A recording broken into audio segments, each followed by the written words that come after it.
টাকা নিয়ে সুস্থ মানুষ কি কেউ সার্টিফিকেট দেয়?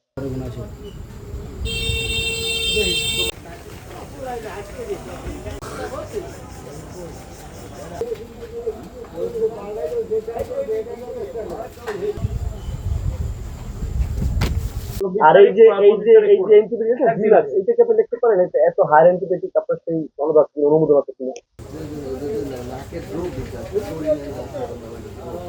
সে একজন ফার্মাসিস্ট হওয়া সত্ত্বেও সে অ্যান্টিবায়োটিক প্রেসক্রিপশনে লেখা আছে 500 পাওয়ারের, সেটা সে কিভাবে লিখলো? আপনার যেখানে ভয় পাতলা ব্যথা নেই সেই অ্যান্টিবায়োটিক দিয়ে আরো অসুস্থ করে তোলে, লাস্টে বরিশাল ঢাকা বিভিন্ন জায়গায় লয়ে যাওয়া লাগে। এ একটা ভুয়ো ডাক্তার এরকম বহুত মানুষের হয়রানি করছে। এটা আমরা চাই যে এরকমের ডাক্তার যে এই যে ধুলিয়ে 200-র বেশি সার্ভিস ও ফিচারে লেনদেনের সব বিকাশ অ্যাপে সম্ভব। মানে বা কোনো বাজারে কোনো জায়গায় যে না থাকুক, যাতে মানুষের ক্ষতি না হয় কোনো মানুষের। ডাক্তারের কাছে যাই চিকিৎসার জন্য। এখন আমরা এখানে তো সবাই শিক্ষিত না, সবাই তো আর অ্যান্টিবায়োটিক সম্বন্ধে বুঝে না।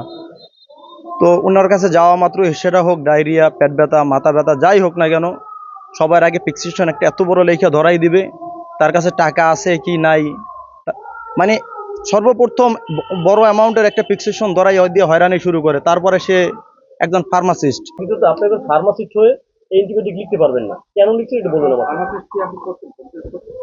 একটু ফার্মাসিস্ট হচ্ছে আপনার ফার্মাসিস্ট অর্থ হচ্ছে যারা ফার্মেসি ব্যবসায়ী, সেইখানে একজন ফার্মাসিস্ট ওষুধ বেচা কিনে করে, তো সেখানে তো আপনি ব্যবস্থাপনা চিকিৎসা করতে পারেন।